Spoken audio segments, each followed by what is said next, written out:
Kamusta mga ka-The Rap Cypher? Ito nga pala yung entry ko for elimination round. Sana magustuhan nyo. Shoutout sa inyong lahat, pati sa ka-grupo ko. Proud to be Las Piñeras.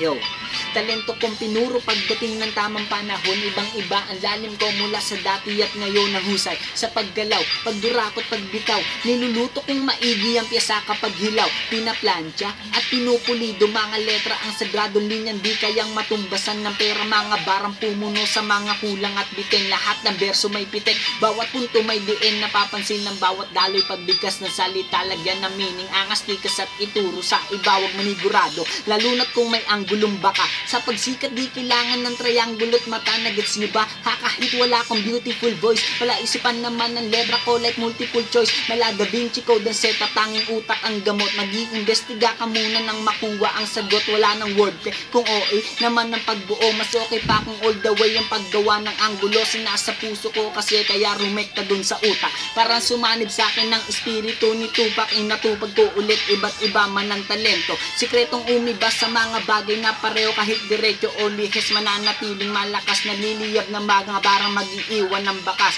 Napapansin ng bawat daloy, pagbigkas ng salita, lagyan ng meaning, angas at ituro sa iba. Salamat.